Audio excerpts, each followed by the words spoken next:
अभिवादन स्वीकार कीजिए ब्रजेश मिश्रा का और आप देखना शुरू कर चुके हैं द डिबेट। बहनों भाइयों, आई लव मोहम्मद के नाम पर जो मोहम्मद साहब के जन्म दिवस के दिन से जो कुछ भी विवाद पूरे उत्तर प्रदेश के भीतर चल रहा है, फाइनली आज बरेली के भीतर बवाल हो गया। माहौल में तो तनाव था, लेकिन इतनी जल्दी वो जाकर बवाल में तब्दील हो जाएगा, शायद इसकी उम्मीद किसी ने नहीं की थी। लेकिन आज बरेली में जो कुछ भी हुआ, उसने इस बात को लेकर जरूर तस्दीक की है कि उत्तर प्रदेश के में माहौल में तनाव घोलने की एक कोशिश। क्या है ये पूरा मामला और क्यों उत्तर प्रदेश के माहौल में अचानक से फिर से सांप्रदायिकरण का एक ध्रुवीकरण देखने को मिल रहा है और ऐसा प्रतीत भी हो रहा है। हालांकि पुलिस ने समय रहते इस बड़े बवाल पर काबू कर लिया। बाकी प्रदेश में फिर कहीं कोई ये घटनाएं दिखी नहीं, लेकिन अपने आप में ये घटना बहुत चौंकाती है, हैरान भी करती है और इसके मसले पर प्रश्न चिन्ह भी खड़े करती है। बहनों भाइयों, जब से मोहम्मद साहब के जन्मदिन के दिवस से आपने एक बात महसूस की होगी कि ऑनलाइन मीडिया में और ऑफलाइन भी एक कैंपेन चल रहा है, आई लव मोहम्मद। ये कैंपेन अचानक से सोशल मीडिया पर आया। कौन लेकर आया ये कोई नहीं जानता, किस मकसद से लेकर आया ये कोई नहीं जानता, लेकिन ये कैंपेन शुरू हुई और ये कैंपेन शुरू हुई कानपुर से, जो वैसे भी बड़ा कुख्यात इस सब मामलों में रहा है, जहां पर जिसका दंगों का एक बड़ा विस्तृत इतिहास है। और बहुत ही एग्रेसिवली इस कैंपेन को आगे बढ़ाया गया। प्रत्येक शुक्रवार को, जिसके उसके बाद भी जहां जहां भी आप देखेंगे कि तमाम लोग तख्ती, बैनर, पोस्टर लेकर सड़कों पर निकले और उन्होंने मोहम्मद साहब के से प्रेम को लेकर अपने पोस्टरों में उसका इजहार किया। क्या वाकई में जो लोग ये पोस्टर लेकर निकले हैं, ये क्या वाकई अपने पैगंबर के प्रति उनके मन में प्रेम है, निष्ठा है, सम्मान का भाव है, इसलिए निकले हैं, या फिर कोई इन्हें उकसा रहा है? और क्या कोई पीछे से इस पूरे के पूरे आयोजन को के पीछे मौजूद है? इस बात की तस्दीक करनी चाहिए और इस बात को देखना भी चाहिए। मैं उन तमाम मुसलमानों से ये बात कहना चाहता हूं जो इस कैंपेन का हिस्सा हैं। उसमें नौजवान भी हैं, बुजुर्ग भी हैं, आलिम भी हैं। आपके नबी आपके दिल में रहते हैं, आपकी दुआओं में वो शामिल हैं। लेकिन जिस तरह से मुसलमान खुद अपने प्रॉफिट का, अपने पैगंबर का, अपने नबी की बेहुरमती में शामिल है, वो बहुत आश्चर्य की बात है। जिस तरह से उनके नाम की लिखी तख्तियां सड़कों पर फेंकी जा रही हैं, तख्तियां लेकर घूम रहे हैं, और उससे भी अफसोस की बात है कि पैगंबर साहब का नाम सिर्फ मोहम्मद लिखा जा रहा है। मोहम्मद नाम लिखना ये उनकी शान के खिलाफ है। अगर आपको नाम लिखना था तो उनको पूरा नाम लिखा जाना चाहिए।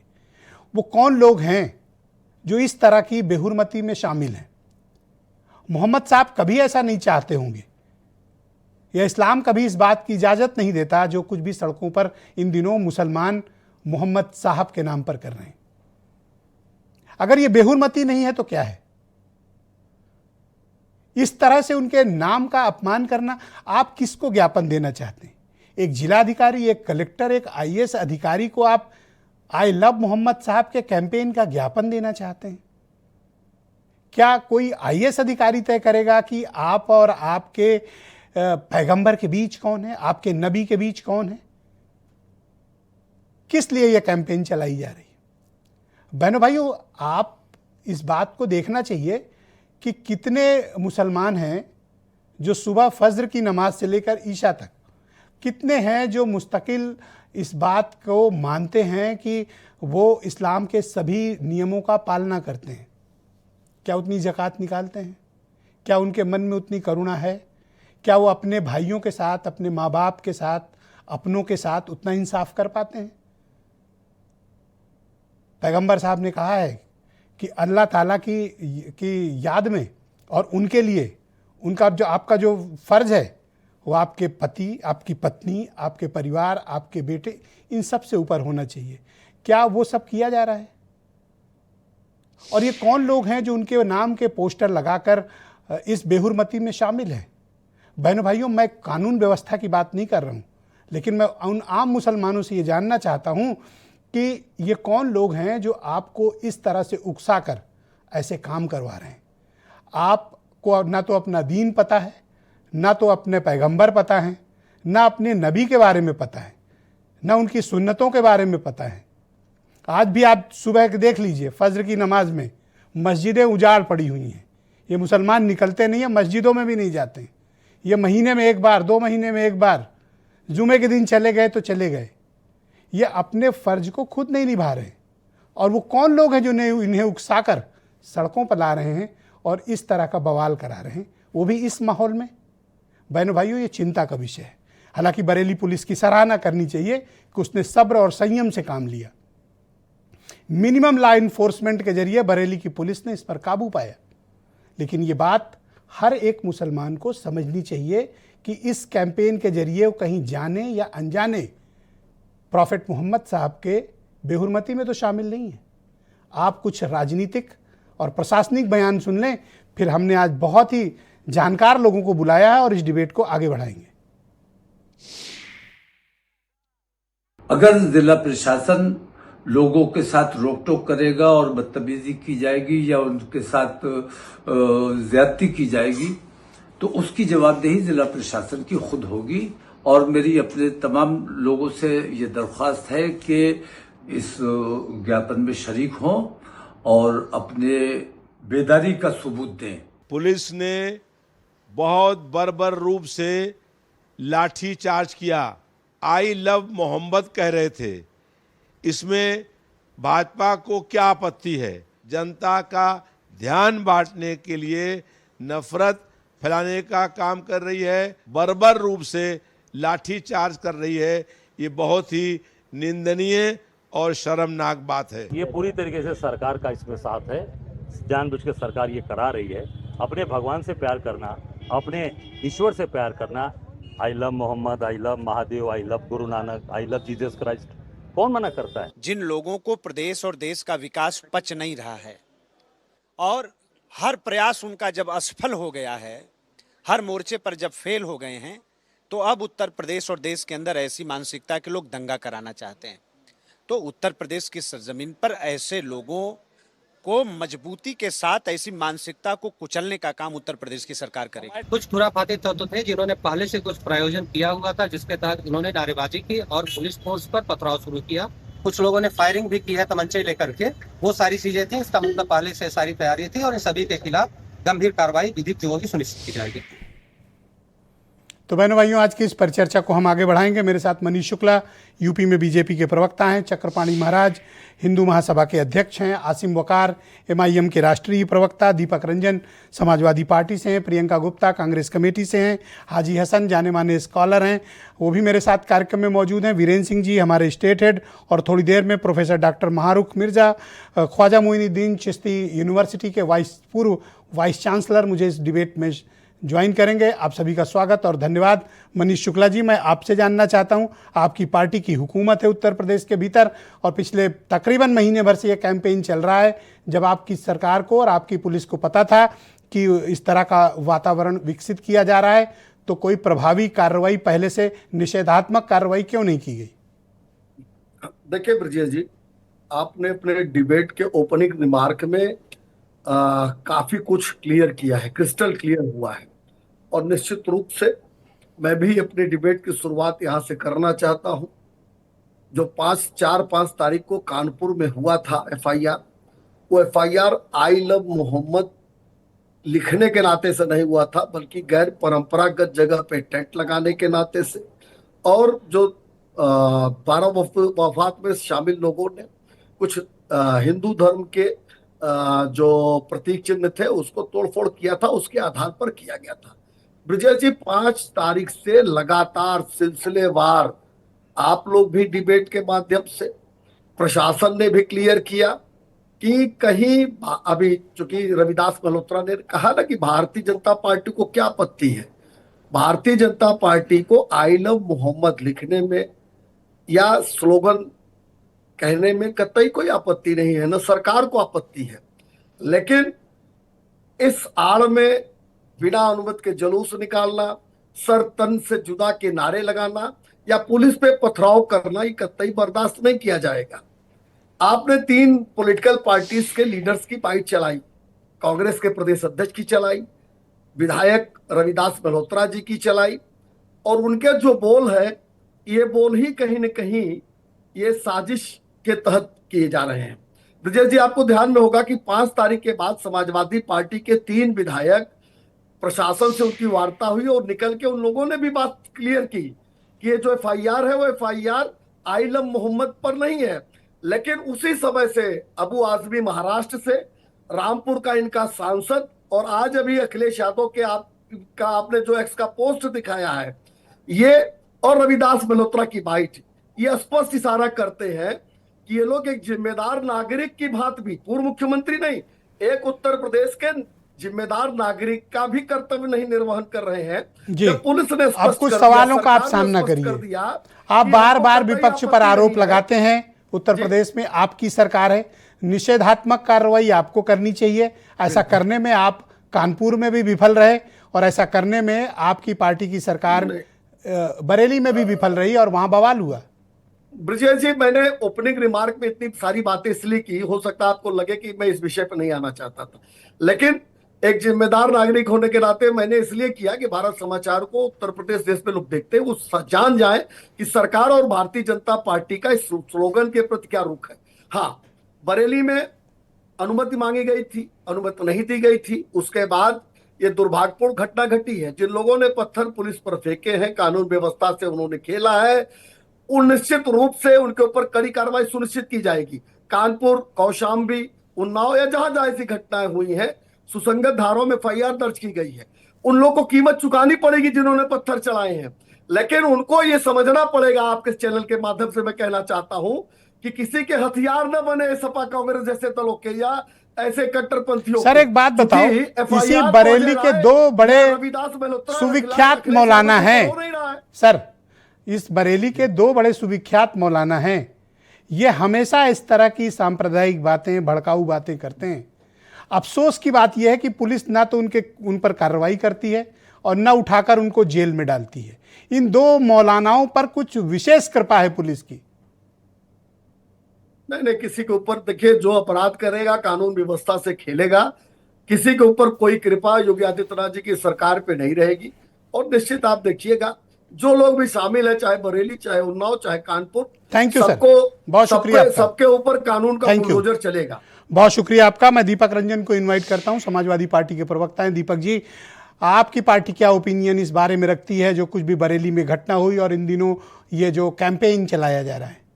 देखिए विजय जी, कोई साजिश है? देखिए विजय जी, पूरे देश और प्रदेश के लिए कि काफ़ी संवेदनशील, बहुत बड़ा संवेदनशील मामला है। और मैं दोनों समुदाय के लोगों से, चाहे हिंदू पक्ष हो या मुस्लिम पक्ष हो, मैं दोनों समुदाय के लोगों से कहना चाहता हूं कि आप लोग बड़े संयम बरतें, आपसी सौहार्द को बना करके रखें और सरकार और प्रशासन के भरोसे बिल्कुल कतई ना रहें, क्योंकि सरकार तो घात लगाए बैठी है इस तरीके के राइट्स कराने के लिए। इस तरीके के मुद्दे तो खोज जाएगी किसी तरीके से, हिंदू मुस्लिम हो किसी तरीके। भाई जिस तरह हमारे राष्ट्रीय अध्यक्ष जी ने क्या गलत ट्वीट कर दिया, क्या एक्स पर उन्होंने गलत पोस्ट कर दिया, ये निंदनीय है कि नहीं है? कि आप जिस तरीके से जो नमाज अदा करके लोग आ रहे हैं, नमाजियों के ऊपर आप बर्बरता पूर्वक बुरी तरीके से आप लाठीचार्ज करने का काम कर रहे हो। भाई आपसी सौहार्द जो है आप बना करके, जो सरकार विफल हो रही है, भाई आप आपसी सौहार्द बनाओ ना। सरकारें क्या लाठीचार्ज से चलेंगी? आप इस बर्बरता पूर्वक आप लाठीचार्ज करोगे? अभी कुछ दिन पहले आपने लखनऊ में इस तरीके से लाठीचार्ज किया। भाई लाठीचार्ज करके आप क्या दिखाना चाहते हो? आपके तो कैसे हैंडल किया जाए? क्या बवाल होने दिया जाए? नहीं भाई, आपकी इंटेल आपकी फेल है कि नहीं? अभी आपने कहा ना कि जो बरेली में ही मामला ये उठा, जब 1 महीने से मामला चल रहा था, 1 महीने से मुझे लगता है भाई किसी मौलाना तौकीर, मैं नाम लेके कह रहा हूं, मौलाना तौकीर ने ओपन कॉल दी थी उनसे और अभी तक मौलाना तौकीर गिरफ्तार नहीं हुए। गिरफ्तारी छोड़ दीजिए, किसी सरकार के लोगों ने उनसे पूछताछ की? कोई उनसे पूछताछ करने गया कि आप इस तरीके का बयान क्यों दे रहे हैं, या ऐसी बात कहां से? पर माहौल में तनाव लेकिन घटाने के बजाय आप लोग भी तो उसमें फ्यूलिंग कर रहे हैं। अभी रविदास मल्होत्रा ने क्या कहा, क्या आपकी भी तो फर्ज बनता है एक जिम्मेदार पॉलिटिकल पार्टी होने के नाते, एक अपोजिशन के नाते, अपने फर्ज को निभाइए। देखिए मैं चीज़ को बड़ा क्लियर कर दूं। जैसे आपने अपने ओपनिंग रिमार्क में कहा कि पुलिस प्रशासन ने वहाँ पे चीज़ों को चुस्त दुरुस्त कर लिया या काबू पा लिया। देखिए वहाँ के मुस्लिम समुदाय के लोगों ने जो है, जो बढ़ चढ़ करके आगे आए, उन्होंने लोगों को समझाया, उन्होंने लोगों को शांत कराया, वरना माहौल वहाँ का बहुत बिगड़ जाता। और ये प्रशासन, पुलिस प्रशासन और सरकार के बस का नहीं है। सर ये बरेली में पहली बार नहीं है, मैं अक्सर देखता हूँ कि यूपी में कहीं भी बवाल होता है तो आजकल उसकी शुरुआत बरेली से होती है। और मौलाना तौकीर कोई तकरीर देते हैं और उसके बाद फिर घटनाएं हो जाती देखिए हैं। ब्रजेश जी, वो ये एक सेट पैटर्न है बरेली का। ब्रजेश जी, वो किसी भी समुदाय और मैं का ये हो, बात अपने अनुभव और एविडेंस के बेस्ट पे कह रहा वो हूँ। किसी भी समुदाय का हो, चाहे हिंदू समुदाय का हो, मुस्लिम हो, क्रिश्चियन हो, किसी भी समुदाय का यह हो, बात हिंदू अगर वो मुसलमान की नहीं है न्यूसेंस दीपक भाई। क्रिएटर, अगर वो बात न्यूसेंस क्रिएटर है, बात ये कि पैटर्न क्या है हमें ये समझना चाहिए। वही तो कोई मैं उकसा के तो नहीं करा रहा इन लोगों से। मैं वही तो कहना चाह रहा हूँ कि ये बेचारे निर्दोष मुसलमान यूथ, अब सब पर एफआईआर होगी, सीसीटीवी चिन्हित किए जाएंगे, जेल में करियर किसका खराब होगा? एक गरीब आम मुसलमान का ना। यंगस्टर्स का कैरियर खराब होगा। थैंक यू सर, बहुत शुक्रिया आपका। मैं प्रियंका गुप्ता जी को इनवाइट करता हूं, कांग्रेस कमेटी की प्रवक्ता है। प्रियंका जी, आपका स्वागत। आपकी पार्टी क्या रुख रखती है? ये जो कैंपेन चल रहा है और ये बरेली में जो कुछ भी बवाल और बखेड़ा खड़ा हुआ, आपकी पार्टी की क्या धारणा है? देखिए, सबसे पहले तो हमारी पार्टी की तरफ से हम ये सभी से विनती करना चाहेंगे कि शांति बनाई रखी जाए। और सबसे बड़ी चीज़ है कि जिस तरीके से इधर कुछ सालों से देख रही हूँ कि लगातार दंगे इस तरीके के भारतीय जनता पार्टी की सरकार में हो ही रहे, और इसमें सीधा जो टारगेट किया जाता है वो देश के युवाओं को किया जाता है, जो पूरी तरीके से चीज़ों को समझ नहीं पाते, जिन्हें सिर्फ एक मोहरा बनाकर इस्तेमाल किया जाता है, और उसके बाद इस इस्तेमाल करने वाले लोगों को पूरी तरीके से छूट दी जाती है कि वो कुछ भी बोल सकते हैं, कुछ भी कह सकते हैं, किसी तरीके से भी वो दंगे फसाद की जड़ें बना सकते हैं, और उसके बाद जब कार्रवाई का वक्त आता है तो ऐसे लोग बच भी जाते हैं। तो मुझे लगता है कि तौकीर रजा जैसे लोग जो हैं, ये समाज के लिए पूरी तरीके से बदनुमा दाग हैं, जो उन बच्चों को पूरी तरीके से, एक तरीके से देखिए आप किस तरीके से भड़काने का काम करते हैं। अगर आपको मैं कांग्रेस की इस बोल्ड स्टेटमेंट की सराहना करता हूं। नहीं, बोल्ड स्टेटमेंट की बहुत बात बोल्ड नहीं है। स्टेटमेंट आप ये है, बताइए, मैं अप्रिशिएट करता हूं आपको। नहीं, सबसे बड़ी चीज ये है कि युवाओं का जो कम से कम आप कहने का साहस तो कर रही है, जो बात चीज़ है, मनीष शुक्ला और दीपक रंजन नहीं कह पाए। मैं सिर्फ इतना कहना चाहती हूँ, जो चीज़ शांतिपूर्ण ढंग से भी हो सकती है। आपको अगर लगता है कि आप अपने पैगंबर को प्यार करते हैं तो इसमें ऐसे कोई खराब बात नहीं है। और भारतीय जनता पार्टी यहाँ पर ये भी कह रही है कि नहीं, हमें उससे आपत्ति नहीं है। फिर भारतीय जनता पार्टी को आपत्ति किससे? आपत्ति इससे है कि वो अपनी लॉ एंड ऑर्डर को मेंटेन नहीं कर पाती। जब इस तरह की चीज़ें होती हैं तब फिर वो पूरी तरीके से अपने हाथ पैर पूरी तरीके से बांध लेती है। और हकीकत यह है कि ये सारी चीज़ें पूरी तरीके से प्लान्ड होती हैं, और जिस तरीके से पत्थर फेंके जाते हैं सबको पता है कि उसमें उपद्रवी आते हैं। आपको क्या लगता है मैडम ऐसी कि चीजों में आवेश में आके यूथ लोगों की या जो कुछ भी चल रहा है कैंपेन, मैं या बिल्कुल फिर नहीं इसके मानती पीछे आप मानती हैं मैं वेल बिल्कुल नहीं प्लान्ड मानती हूँ कि कंस्पिरेसी? ये यूथ ने जो है पूरी तरीके से दंगा फसाद किया। इसमें पूरी तरीके से ऐसे लोग आते हैं जो इसको भड़काने का काम करते हैं। आखिर इससे फायदा किसको होता है? आपको तो पता है कि भारतीय जनता पार्टी को अरे सीधा सब वोटों की सांप्रदायिक तनाव फसल से फायदा काटेंगे, होता। सब वोटों की बिल्कुल। फसल काटेंगे, मैं आपको सब- भी थोड़े बहुत बेनिफिट्स होंगे। नहीं, हमें इस तरह के बेनिफिट की कोई ज़रूरत नहीं है। हम बेरोजगारी पर बात करते हैं, हम वोट चोरी पर बात कर रहे हैं, और जिसका नतीजा भी आप देखिए सामने आ गया। उत्तर प्रदेश में किस तरीके से सरकार पूरी तरीके से मुंह के बल गिरी। तो ऐसा नहीं है कि इन सारी चीज़ों से ही चुनाव जीता जाता है, बट अब भारतीय जनता पार्टी के पास कोई ऑप्शन नहीं। भारतीय जनता पार्टी यही करती है, बहुत और ये शुक्रिया पूरी आपका। तरीके से प्लानिंग करके भारतीय जनता पार्टी ही कर रही है। ये चाहती है कि देश में बंटवारा रहे, देश के लोग आपस में सामंजस्य के साथ ना रह पाए, सांप्रदायिक तनाव हो जिसका उसको फायदा मिलता है, और हमेशा से मिलता चला बहुत है। शुक्रिया आपका, बहुत शुक्रिया। मैं अब हाजी नहीं हसन मिलेगा, साहब देश को, का युवा समझदार हो गया थैंक यू मैडम। हाजी हसन साहब मेरे साथ मौजूद हैं। हाजी साहब, शुक्रिया आपका। तो बताइए, इन दिनों ये जो कैंपेन चल रही है, ये कैंपेन किसी के इशारे पर है, उकसावे पर है, या एक स्वाभाविक प्रतिक्रिया है मुसलमानों के बीच? देखिए ब्रजेश जी, ये कैंपेन आज से 1400 साल से चल रही है और ता क़यामत चलती रहेगी। चाहे कोई भी सरकार आ जाए और चाहे कोई भी पार्टियां आ जाएं, इस कैंपेन को न रोक सकी थी, न रोक सकी हैं, न रोक पाएंगी। आई लव मोहम्मद मुसलमान का जन्म सिद्ध अधिकार था, है और मरते दम तक रहेगा, ता क़यामत रहेगा। और सर, आप पैगंबर राजनीतिक साहब का पार्टियों- पूरा नाम लो सर, आप मोहम्मद कह के उनका अपमान कर रहे हैं। नहीं, आप यहाँ पे पूरा नाम सर, नहीं, पूरा respected जो बेहुरमती है सर। हजरत मोहम्मद सल्लल्लाहु अलैहि हाँ, वसल्लम, ये लिखना चाहिए। respect है। अगर आप लेकिन- उनका पूरा नाम नहीं लिखते हैं तो आप ये बेहुरमती कर रहे हैं। नहीं, यहाँ पे आप गलत है। यहाँ पे सर आपको टोकूंगा, आपने अपने ओपनिंग रिमार्क में कहा, यहाँ पे आप गलत है। यहाँ पे हम रिस्पेक्ट देते हैं, वो करते हैं, बात करते हैं। आज जब कानपुर में वो बैनर उतारा जा रहा था, पुलिस प्रशासन के वो अधिकारी बेहुरमती के साथ बैनर उतार रहे थे, उस वक्त कहां थे सब? अच्छा, आप बरेली में उस देखते वक्त सल्लल्लाहु अलैहि वसल्लम की बात लोगों को याद नहीं आ रही थी। उस वक्त उन पार्टियों को ये नहीं दिख रहा था कि भाई वहां पे अभी तो अचानक से बात भाजपा मुझे के- बताओ, भाजपा के एक हमारे क्वेश्चन प्रवक्ता- आंसर सेशन करते हैं। नहीं, ये सर, अचानक एक से मिनट, भाजपा इस के तरह प्रवक्ता कह रहे थे कि वहां पे कुछ हिंदू चिन्हों को तोड़ा फोड़ा गया, तो वो अराजक तत्व थे, उनके ऊपर कड़ी से कड़ी कार्रवाई क्यों नहीं की सर, गई? जब आप चुनाव के नजदीक आप आगे बढ़ रहे हैं, इस तरह की कैंपेन जो वेल डिजाइंड कैंपेन दिखती है, इसके पहले तो इस तरह की कैंपेन नहीं दिखी थी। अचानक से ये कैंपेन किसने शुरू कराई? आप लोग कुछ इससे समझ पाए? दूसरी बात यह है, आप मोहम्मद साहब के नाम पे कुछ भी पोस्टर पे लिखते हैं ना, ज़मीनों पे आज गिरा हुआ मैंने देखा, मुझे बहुत अफसोस हुआ, मुझे दुख हुआ। मैंने देखा कि लोग पोस्टर फाड़ रहे हैं। आप समझिए क्या ये उनके सम्मान, एक मुझे कंप्लीट कर दें, क्या आप उनके सम्मान के प्रति ये ठेस नहीं है?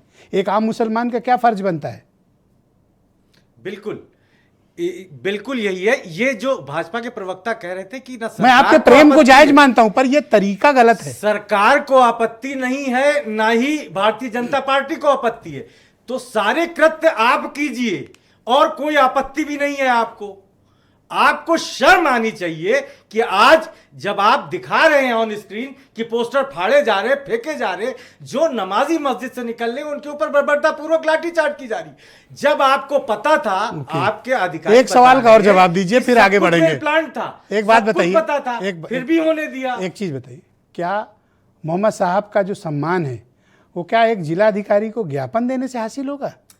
कितनी छोटी बात कर दी। एक अधिकारी, दो संभव ही नहीं है। अधिकारी, उनका अपमान कैसे कर सकता है? तो कैसे ये सब जा रहे थे इकट्ठे होके? उसका प्रोटेक्शन करने के लिए इतनी बड़ी, जो विश्व की सबसे बड़ी पार्टी होने का दावा करती है, उनके प्रवक्ता उसका प्रोटेक्शन करने हाजी के लिए, साहब, बचाव करने के लिए आप तो हज करके आए, जो पूरी कायनात का मालिक है उसके लिए आप एक कलेक्टर के पास जा रहे हो सर? नहीं, कलेक्टर जाना ही नहीं चाहिए। सुनिए, कलेक्टर की थैंक यू बात सर, नहीं है, धन्यवाद। हम अपनी भावनाओं को दिखा रहे हैं कि अगर इस तरह की हरकत होगी तो प्रोफेसर डॉक्टर माहरूख मिर्जा साहब मेरे साथ मौजूद हैं, पूर्व कुलपति हैं ख्वाजा मोइनुद्दीन चिश्ती यूनिवर्सिटी के। सर, आपका बहुत स्वागत और धन्यवाद। इन दिनों ये जो कैंपेन चल रही है, इसको धार्मिक दृष्टिकोण से और सामाजिक दृष्टिकोण से आप किस तरह से देखते हैं? जी, थैंक यू मिश्रा जी। पहली बात तो ये, मुझे एक चीज ये कहना है कि चाहे आई लव मोहम्मद कहिए, चाहे आई लव महादेव कहिए, दोनों एक ही हैं, समय बदल के आए। मैं पहली बात तो जो असली धार्मिक और धर्म के मानने वाले लोग हैं वो दोनों का सम्मान करते हैं और कयामत तक करते रहेंगे। कुछ मूर्ख कट्टरपंथी लोग हर धर्म के अंदर आ जाते हैं और बड़े शातिराना ढंग से दंगा फसाद करा देते हैं, जिसमें मासूम पे लाठियां पड़ जाती है और शातिर अपना काम करके चला जाता है। हाँ, ये हमें बताना जरूरी है कि ये समझने की जरूरत है कि हम आई लव मोहम्मद करके क्या सर्टिफिकेट देना चाह रहे हैं।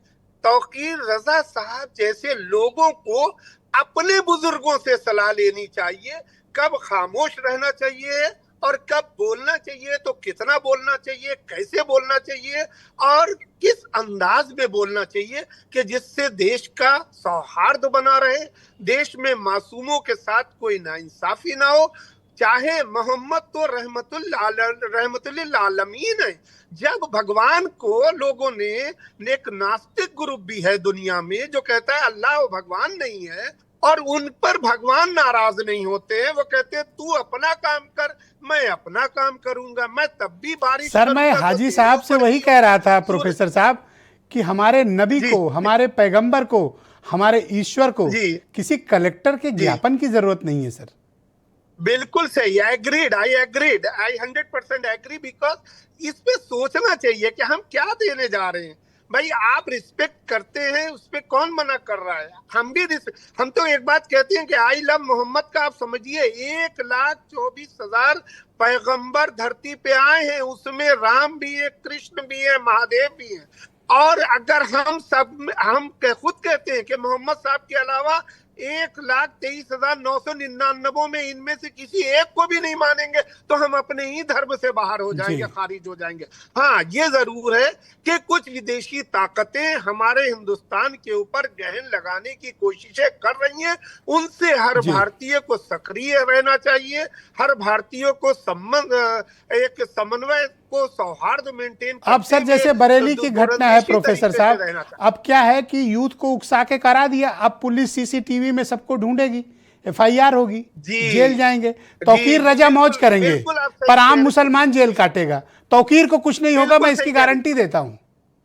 बिल्कुल सही। और ये भी बात है कि जब कहीं से रील चलती है तो उस रील के अंदर भी रील चलने लगती है। एग्जैक्टली ये शातिर के ऊपर भी सुपर शातिर लोग जी, हैं। बहुत तो शुक्रिया रील सर। चलाने प्लीज में हमारे भी साथ अपना काम कंटिन्यू करते रहिएगा सर। इस डिबेट को थोड़ा आगे बढ़ाऊंगा। चक्रपाणी महाराज हमारे साथ मौजूद हैं, हिंदू सभा के अध्यक्ष हैं। चक्रपाणी जी, आपका स्वागत। तो ये माहौल में आजकल तनाव दिख रहा है, आप कोई कारण पाते हैं इसके पीछे चक्रपाणी जी? देखिए ब्रजेश जी, इस बात को समझना होगा कि ये जो आज की घटना है ये आज एक दिन में तुरंत ही नहीं उत्पन्न हुआ है। इसके लिए जो मौलाना तौकीर रजा है बहुत परिश्रम काफ़ी समय से कर रहे हैं। आप इनकी बदजुबानी आप देखेंगे अगर उठा करके तो कई वर्षों से लगे पड़े हैं कि किस प्रकार से हम मुसलमानों को वो कर दें और अपनी जिहादी जो कट्टरपंथी मानसिकता है उसमें सफलता पा लें। इनका उद्देश्य ही है। और ऐसा नहीं कि आज की भी घोषणा उन्होंने कर दिया था। आप बताइए जरा, देश नहीं पूरे विश्व में आप किसी को प्रेम करो, किसी को क्या आपत्ति होना चाहिए? और प्रेम करने वाला तो दूसरे का भी प्रेम करता है। जो पुत्र अपने माँ बाप को सम्मान करता है वो दूसरे का अपमान कैसे कर सकता है? कबीरदास जी ने लिखा कि पोथी पढ़ पढ़ जग मुआ पंडित भया न कोई ढाई आखर प्रेम का पढ़े सो पंडित हो। जो प्रेम पढ़ समझ लेता है वहां तो नफरत, घृणा और हिंसा तो होती ही नहीं है। लेकिन ये तो कोई महाराष्ट्र से घोषणा कर रहा है कि मैं यहाँ पे दफना दूंगा, कोई उत्तर प्रदेश में या कर रहा है। तो ये स्थिति आप देखिए, ये तो ऐसे ही है। क्या आप ये मानते हैं चक्रपाणी जी कि जानबूझकर माहौल को खराब किया जा रहा है? हेलो, कहानी आती है उसमें एक जी, क्या जानबूझकर माहौल को खराब किया जा रहा है? अब नहीं, मैं वही बता रहा हूं। जो हजरत मोहम्मद साहब पे एक बुढ़िया रोज कूड़ा फेंकती थी, एक दिन नहीं फेंकी तो जा करके उससे पूछते हैं हालचाल कि भाई क्या हो गया, उसका स्वास्थ्य देखने के लिए जा रहे हैं। उनके नाम पे इस प्रकार से फसाद करना, और बताओ मोहम्मद साहब के नाम पर ये कलेक्टर के पास ज्ञापन लेके जा रहे हैं। मारना अपने नबी की इससे बड़ी तौहीन क्या होगी कि आप उनके नाम के पोस्टर सड़कों पर फेंक फेंक के भाग रहे हैं? जी बिल्कुल, वही मैं बहुत गलत है। मतलब ये आम मुसलमान को इससे दूर रहना चाहिए। और यह बिल्कुल दूर रहना चाहिए। ये बिल्कुल कुछ मात्र मुट्ठी भर जो कट्टरपंथी सोच के लोग हैं ऐसे ही। अरे आपकी तरफ भी कम नहीं है सर। तस्वीर के पीछे आपने भी आई लव महादेव का कैंपेन शुरू किया, आपने भी पोस्टरों पे गलत तरीके से भगवान के नाम चिन्हित किए सर। यह ईश्वर के प्रति अपमान है सर। बहुत शुक्रिया आपका। मैं आई लव, देखिए आसिम वकार साहब को आमंत्रित करता हूं इस परिचर्चा में। सनातन में जी बहुत शुक्रिया सर। बड़ी प्रमुखता दी गई है। फाइनली आसिम वकार जी को डिबेट पे लाया जाए। बहुत शुक्रिया वकार साहब। ये जो कुछ भी कैंपेन चल रहा है या माहौल में तनाव है या बरेली की घटना है, वकार साहब, इस पूरे समग्र मामले पर आप क्या दृष्टिकोण रखते हैं और इसे कितना जायज़ या नाजायज़ मानते हैं?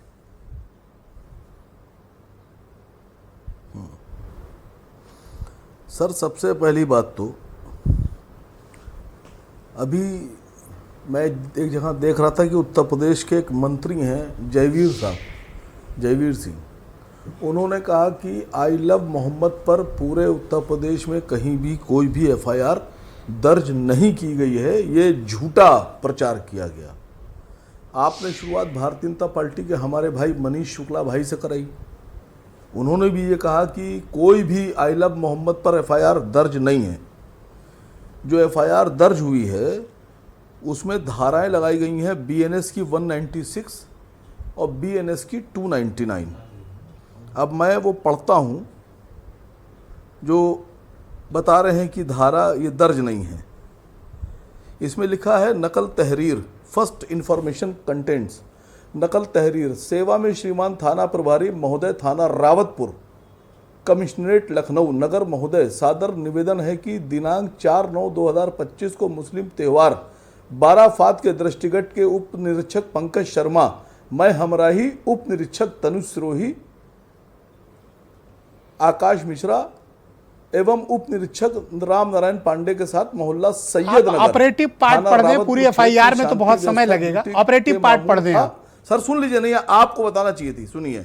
इसमें देखिए, इसमें आया है, इसमें नाम आया है कि शाम 6 बजे सूचना प्राप्त हुई थी सैयद नगर मोहल्ले में जफर वाली गली के सामने मुस्लिम समुदाय द्वारा सजावट करते हुए बाराफात की रोशनी के कार्यक्रम में सजावट के लिए आई लव मोहम्मद का लाइट बोर्ड सजाया गया है, गेट के सामने रास्ते पर लगाया गया है। ये एफआईआर मैंने पढ़ी जो दी गई थी 4 तारीख को शाम में। टाइम भी दर्ज है, धारा भी दर्ज है, नाम भी दर्ज है। अगर आप कह रहे हैं कि उत्तर प्रदेश सरकार की तरफ से या कानपुर कमिश्नरेट की तरफ से कोई एफआईआर दर्ज नहीं हुई है, तो ये जो नाम है इसमें रावतपुर थाने के, इनके खिलाफ कार्रवाई क्यों नहीं की गई? मैं दूसरे उस पर आता हूं, क्यों कार्रवाई नहीं की गई? कानपुर का कमिश्नर क्या कर रहे हैं? एडीजी एलओ क्या कर रहे हैं? गृह मंत्रालय किसके पास है? डीजी साहब क्या कर रहे हैं? मतलब अगर कोई अपने पैगंबर को आई लव मोहम्मद कह देगा तो उस पर एफआईआर दर्ज कर लेंगे आप। क्यों कर लिया आपने? सर, ये सियासी प्लान होते हैं, सरकारों के प्लान होते हैं, इसमें बहुत से लोग शामिल होते हैं कि इस तरह की एक एफआईआर करो, एक अफवाह उड़वाओ, अपना ही प्रचार करो, फिर धीरे से दूसरे समुदाय के लोगों को भड़काओ, फिर उनको सड़क पर लाओ और फिर उसके बाद में उन पर लाठीचार्ज करो और उनके खिलाफ पूरे जहां कैंपेन चला के उनके खिलाफ एफआईआर। तो क्या आप ये मानते हैं कि एक वेल प्लान्ड कॉन्स्पिरेसी है और इसमें कुछ मौलाना भी शामिल है? हैं? ईमानदारी से काम कर रहे हैं, माननीय मुख्यमंत्री जी को मैं गुजारिश कर रहा हूं कि अगर आप वाकई में ईमानदारी से इस बात को गौर फरमा रहे हैं तो इन लोगों पे कार्रवाई सबसे पहले कीजिए, जिन लोगों ने इसकी शुरुआत की आई लव मोहम्मद पर एफआईआर दर्ज करने की। और इस कैंपेन कभी भी कोई मुसलमान जी, आप आई लव महादेव कहिए, आई लव महाकाल कहिए, आई लव श्री कृष्णा कहिए, आई लव श्री राम कहिए, हमें कोई एतराज नहीं है, दुनिया में किसी को नहीं होना चाहिए। ये सब वो सम्मानित और ये वो अवतार हैं, ये भगवानों के खिलाफ हम इंसानों को क्या अधिकार है, हमारी औकात क्या, इन पर हमको एतराज करेंगे? मैंने भी वही बात रखी कि अपने धर्म से मुझे हैरानी है मौलाना तौकीर ने किस तरह से लोगों को उकसाकर एक भीड़ को बुलाया। नहीं, आज आप दूसरी चीज लेके आए। अब मैं तौकीर रजा पे आ रहा हूं। हाँ, कौन है बहुत तौकीर बड़े रजा? मौलाना हैं आप, दाढ़ी पे रखे हैं, टोपी पे रखे हैं, आप बहुत बड़े आस्थाने से जुड़े हुए भी हैं। आपको इतनी तमीज और आपको इतनी सलाहियत नहीं है कि जो पोस्टर आपने बनवाए थे उन पे आई लव मोहम्मद सल्लल्लाहु अलैहि वसल्लम लिखना चाहिए। एग्जैक्टली, मैं वही बात बोली। कहा जाता है कि जब मोहम्मद सल्लल्लाहु अलैहि वसल्लम का नाम आए तो दुरूद भेजो, अल्लाहुम्मा सल्ली अला मुहम्मदिन व अला आले मुहम्मदिन कमा सल्लैता अला इब्राहीम व अला आले इब्राहीम इन्नका हमीदुन मजीद। जब तक 2 दुरूद न पढ़ लो तब तक नाम नहीं लिया जा सकता, और ये सीधे मोहम्मद लिखते हैं, ये इस्लाम के विरोधी हैं सर। नहीं लिया जा सकता। क्या इस बात को तौकीर रजा नहीं जानते थे? छोटे छोटे लड़कों के हाथ में आपने तख्तियां थमा दी, हैंडबिल्स थमा दिए और सड़क पर उतार लाए, और पोस्टर पे भी जो नाम लिखा गया उस पर बेहुरमती है। एग्जैक्टली, मैंने इसी बेहुरमती का जिक्र किया को इस पर बात करना कि आम मुसलमान जिस पर इतना फर्ज आयद है सर, हमारे पैगंबर का नाम इस तरह लिया जाएगा। एग्जैक्टली, मैं सहमत हूं आपसे। हमारे खलीफाओं के नाम के बाद रज़ी अल्लाह ताला अन्हु लगाया जाता है, और मोहम्मद साहब सल्लल्लाहु अलैहि वसल्लम के नाम को इस तरह से बेहुरमती से उनको नाम लिखा गया। और बाद में वो अभी आपने पढ़ा प्रस्तावना में, मैं सलाम करता हूं सर आपको, मैं सलाम करता हूं ब्रजेश मिश्रा जी को कि कम से कम आपने पैगंबर इस्लाम आकाए इस्लाम की इतनी एहतराम को समझा। कोई जब इतनी हिम्मत थी तो पोस्टर हाथ में लेके गए थे तो उसको सड़क पर फेंक कर क्यों आए हो, पैरों में फेंक कर क्यों आए हो? क्यों लेकर गए थे तुम?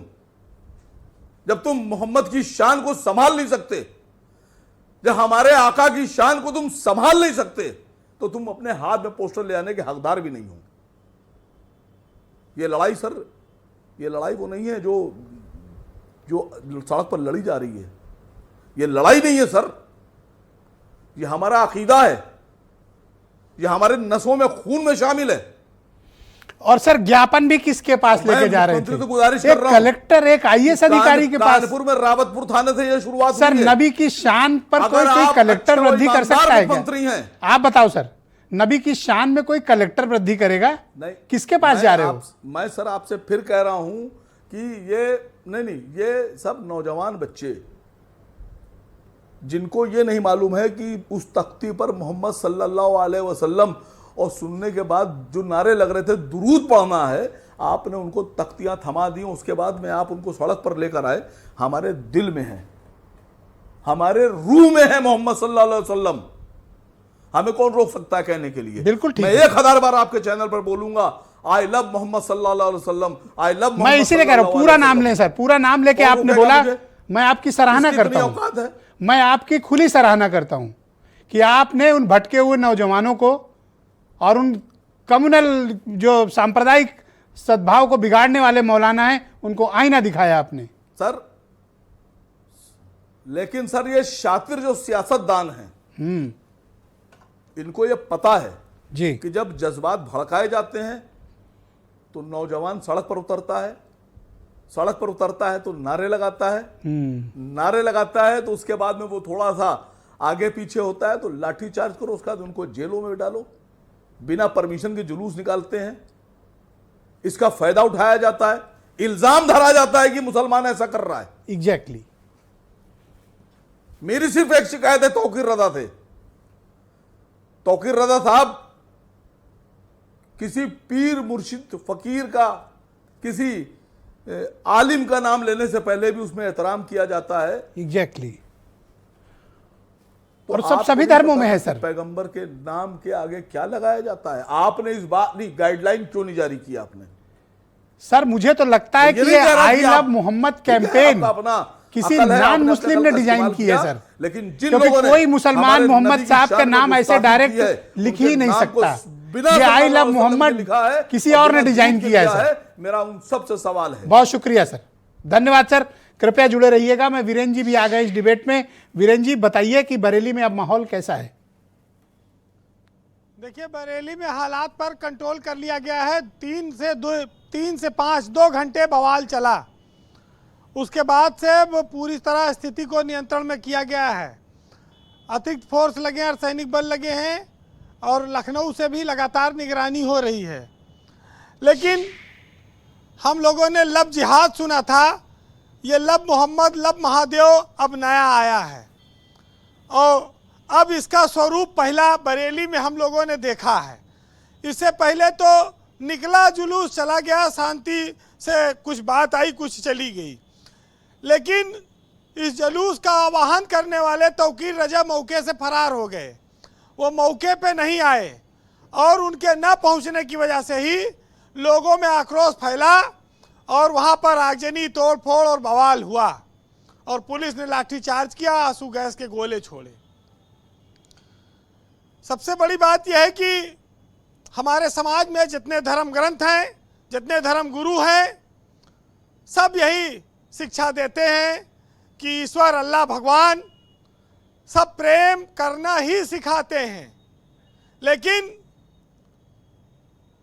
वो प्रेम के साथ साथ ये भी सिखाते हैं कि मुझसे प्रेम करने से पहले इंसानों से प्रेम करना सीखो।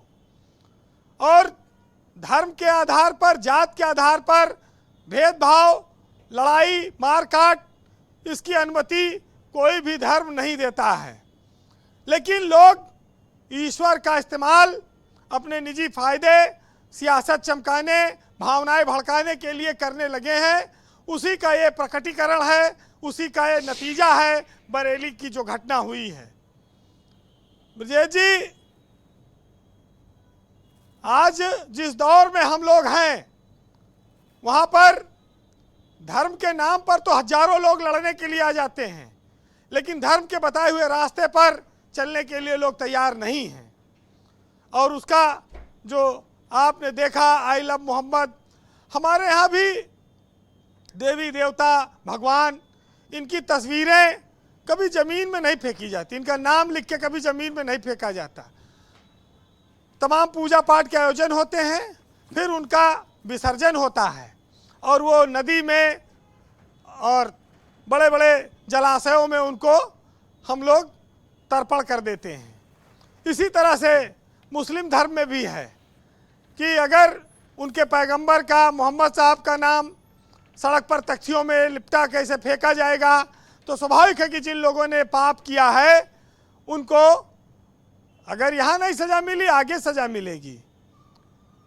ये लोग इंसानियत का नुकसान कर रहे हैं, नौजवानों को बर्बाद कर रहे हैं और प्रदेश का भी नुकसान कर रहे हैं, और इन लोगों ने आज वही किया। लेकिन बड़ी हैरत की बात है कि ना तो यहाँ पर हेट स्पीच देने वाले दो बड़े नेता आए हैं, एक बाहर से आते हैं कि यहाँ बरेली मौजूद हैं, इनके ऊपर आज तक कोई कार्रवाई नहीं हुई। पता नहीं क्या है। जिस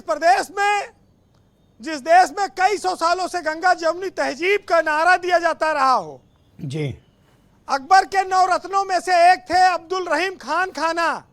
वो मुसलमान होते हुए भी कृष्ण के बहुत बड़े भक्त थे और तुलसीदास के समकालीन थे। वो अपनी कमाई का बहुत बड़ा हिस्सा दान कर देते थे।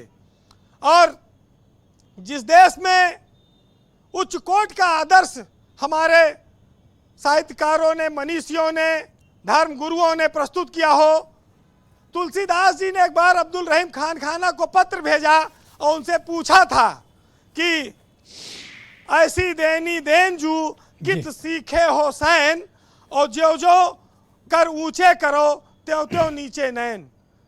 तुम जब लोगों को दान देते हो तो अपनी आंखें झुका क्यों लेते हो? दान हाथ बढ़ा के देते हो लेकिन नजरें नहीं मिलाते हो, नजरें नीची रखते हो। ऐसी देनी तुमने रहीम कहाँ से सीखी है? तो रहीम दास जी का जवाब था तुलसीदास जी के पत्र पर कि देनहार कोई और है, देवत है दिन रैन, और लोग भरम मुझ पे करें तासो नीचे नैन। कि देने वाला कोई और है, वो दिन रात मेरे पास भेजता है, मैं लोगों को नहीं देता हूँ। लोग ये समझते हैं कि मैं दे रहा हूँ, इसीलिए मेरे नैन नीचे हैं कि मैं उन्हें नहीं दे रहा हूँ, मैं उनसे नजर नहीं मिला सकता दान देते समय भी। और यहाँ तो वीरेंद्र जी, आप ये मानते हैं कि जो कुछ भी हुआ वो नबी की शान में ये गुस्ताखी मानी जाए कि जिस तरह गलत तरीके से उनके नामों का उद्धरण और जिस तरह के उनके पोस्टर्स वगैरह लेकर ये लोग निकले, कितना गलत संदेश गया इस घटना का? जी, धर्म के नाम पर इन लोगों ने सिर्फ और सिर्फ नौजवानों का, नाबालिग बच्चों का आज बहुत बड़ा शोषण किया है। और ईश्वर अल्लाह के सामने जो गुस्ताखी की है उसका तो खामियाजा बहुत बड़ी धर्म के लोग देंगे। लेकिन ये पुलिस भी कुछ करे, खाली नाबालिगों पे न करे। सरकार जिसने बुलाया था फरार हो गया मौके से, उस पर भी करे, क्योंकि इसकी जरूरत है। जी वीरेंद्र जी, कंक्लूड करें प्लीज। जी, वो अपनी जिम्मेदारी से भागने ना पाए, ये ध्यान रखना होगा। वैसे हम लोग चाहे जितने धर्मों में मानने वाले हो, बटे हो, लेकिन एक बार किसी ने ऊपर वाले से पूछा था कि गॉड, अल्लाह, ईश्वर, वाहेगुरु, इन सब में क्या अंतर है? तो एक जवाब आया था कि वही अंतर है जो माम, अम्मी, माँ और बेबे में होता है, बस उतना अंतर है। जी वीरेंद्र जी, नाम अलग अलग है, चाहे जैसे पुकारिए। जी, फिलहाल सुनिएगा कि मंदिर मस्जिद एक हैं, कहीं झुका लो माथ, और ईश्वर अल्लाह एक है, फिर क्यों यह कोहराम। दोनों में अंतर नहीं, खुदा कहो या राम। और जी, मंदिर मस्जिद एक हैं, कहीं झुका लो माथ, गाली देंगे लोग पर वह तो होगा साथ। ईश्वर अल्लाह एक है, क्यों यह है कोहराम, और दोनों में अंतर नहीं, चाहे खुदा कहो या राम। बहुत शुक्रिया वीरेंद्र जी, इनसाइट इन्फॉर्मेशन के लिए आपका बहुत बहुत शुक्रिया, बहुत धन्यवाद। बहनों भाइयों, इस परिचर्चा का दूसरा चरण शुरू करते हैं। मेरे साथ बीजेपी के प्रवक्ता मनीष शुक्ला मौजूद हैं। मनीष जी, अब तक तौकीर रजा गिरफ्तार क्यों नहीं हुए, जबकि इस घटना के पहले उनका एक वीडियो जारी हुआ था, वो वीडियो मीडिया में जारी हुआ था और उनके ऊपर हिंसा को भड़काने, लोगों को नियम विरुद्ध गैर कानूनी तरीके से जमा करने और ज्ञापन के नाम पर भीड़ बुलाने के आरोप, अब तक गिरफ्तारी क्यों नहीं? देखिए ब्रजेश जी, मैं 2 बातों का जवाब दूंगा। चूंकि आपने सवाल पूछा है तो पहले इसी बात का जवाब देता हूँ। देखिए, बरेली में बिना अनुमति के जुलूस निकला था और जुलूस ने हमला किया था और पुलिस ने न्यूनतम बल प्रयोग करके उसको पहले नियंत्रण में लिया। चूंकि जो परिस्थिति बरेली की थी, पहली प्राथमिकता सरकार की और वहां के प्रशासन की ये थी कि वहां पहले शांति व्यवस्था को कायम किया जाए, जो लोग सड़कों पर हैं, जो पथराव कर रहे हैं, उनको शांत किया जाए, उनके ऊपर कार्रवाई की जाए। और ब्रजेश जी, भारतीय जनता पार्टी योगी आदित्यनाथ जी की सरकार के सामने कतई कोई संकट नहीं है कि कोई तौकीर रजा या कोई भी नाम हो, अगर वो कानून व्यवस्था से खेले तो उसे छोड़ दिया जाए।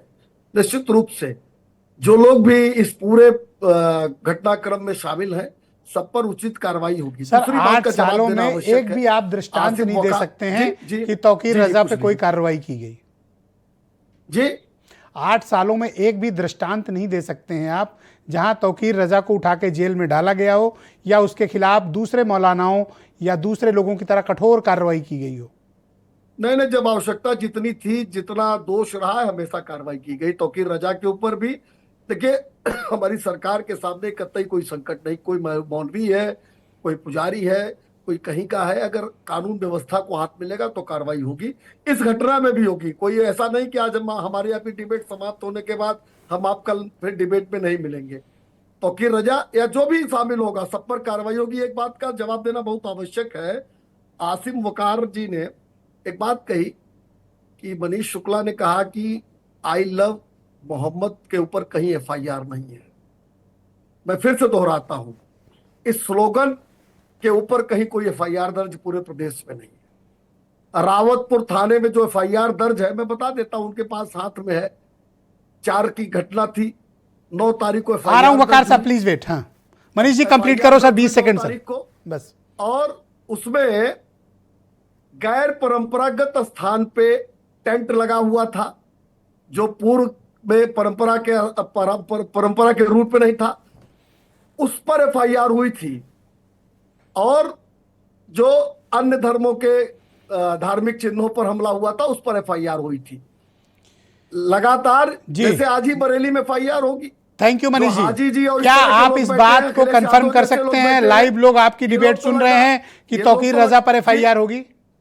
जी जी, तौकीर सवाल रजा पूछ पर लीजिए। FIR होगी। तौकीर रजा समेत जितने लोग भी शामिल होंगे, सब पर FIR ओके। भी होगी, कार्रवाई भी मैं होगी। आसिम मैं बात वकार कर रहा साहब हूं। कुछ कहना चाहते हैं, मैं आपको उनसे कनेक्ट करता हूं। वकार साहब बोलिए, आप कुछ कहना चाहते थे।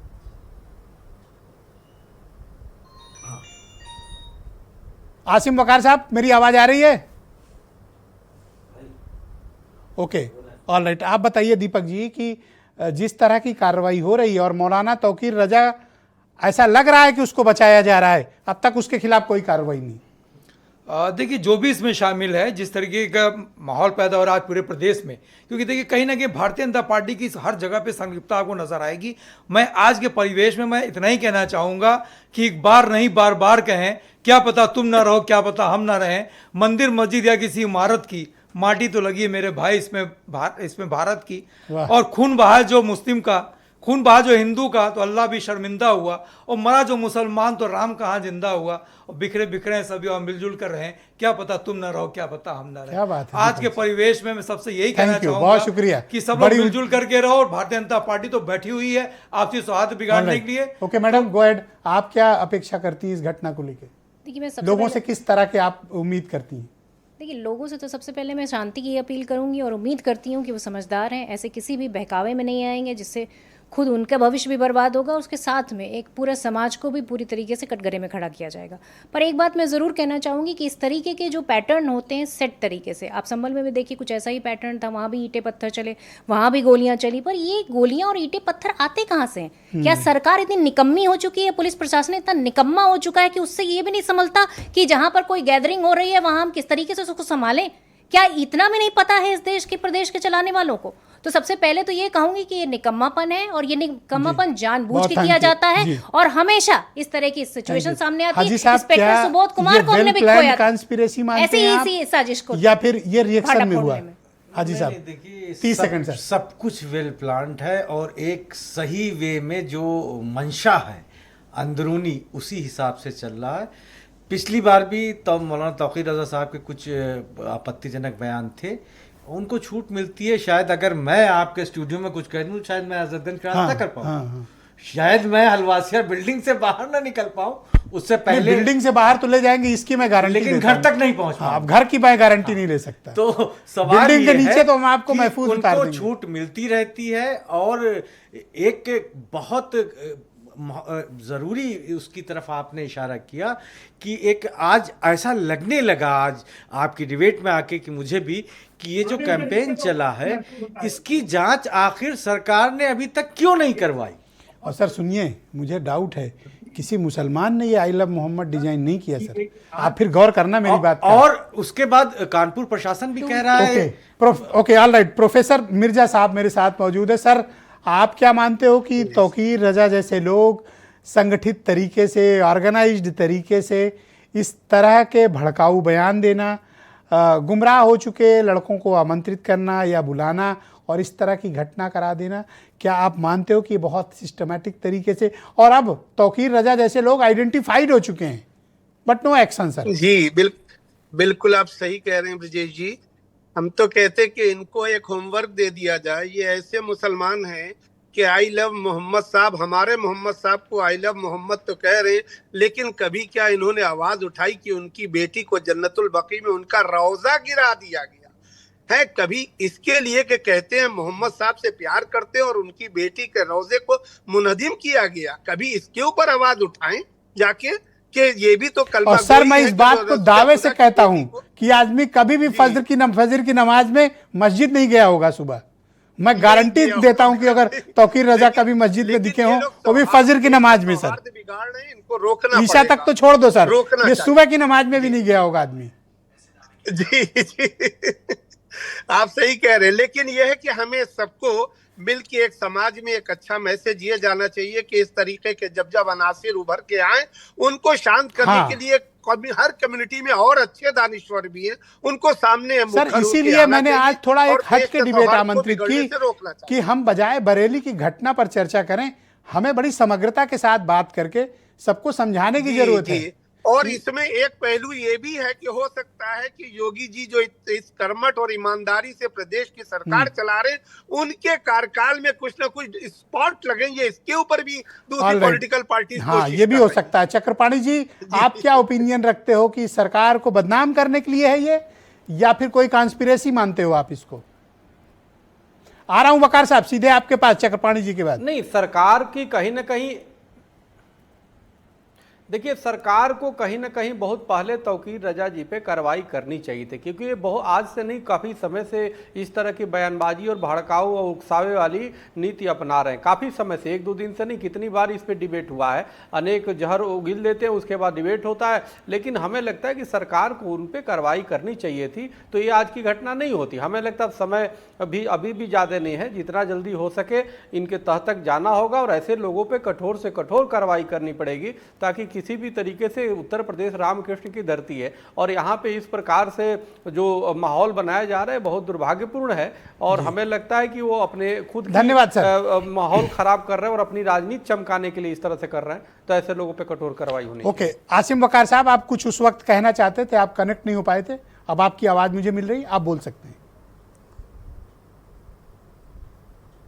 देखिए, मैंने बहुत साफ साफ से कहा कि अगर सरकार की मंशा ईमानदारी से कार्रवाई की है तो जहां से स्टार्टिंग हुई है वहां से कार्रवाई शुरू करें, रावतपुर थाने से। उनके लिखा हुआ है उनके एफआईआर में आई लव मोहम्मद। दूसरी बात, मैं ये नहीं कहता कि इनको गिरफ्तार कीजिए, उनको गिरफ्तार कीजिए, क्योंकि जो पुलिस है वो सरकार का महकमा है। बाकी गिरफ्तार करना नहीं गिरफ्तार करना सरकार की जिम्मेदारी है। उत्तर प्रदेश में अमन चैन बनाए रखना, कानून व्यवस्था बनाए रखना, कैसे बनाएंगे ये मुख्यमंत्री जाने। मैं उस उत्तर प्रदेश के मुख्यमंत्री की बात कर रहा हूं जिस उत्तर प्रदेश में दुनिया में पहली बार पुलिस कस्टडी में लाइव कैमरे पर मर्डर हो जाता है। इतनी कानून व्यवस्था बढ़िया। मैं उस मुख्यमंत्री से बात कर रहा हूं कि मुख्यमंत्री जी, अगर ये प्लान्ड नहीं है और उकसाया नहीं गया है बच्चों को, तो कार्रवाई करिए। जी धन्यवाद सर। अगर मेरी बात सच है तो कार्रवाई कीजिए। जी ऑलराइट, बहुत शुक्रिया। मैं अपने सभी मेहमानों का बहुत शुक्रगुजार हूं कि आप सब ने आज की डिबेट में शिरकत की। आप सबका बहुत शुक्रिया। बहनों भाइयों, मैं आम मुसलमानों से ये बात कहना चाहता हूँ कि आप अपनी नबी की शान में कोई गुस्ताखी ना करें और इस तरह के बेहुरमती वाले आंदोलनों से आपको दूर रहना चाहिए। एक छोटे से ब्रेक के बाद जीनत सिद्दीकी इसके बारे में एक विशेष रिपोर्ट आपके समक्ष पेश करने वाली है।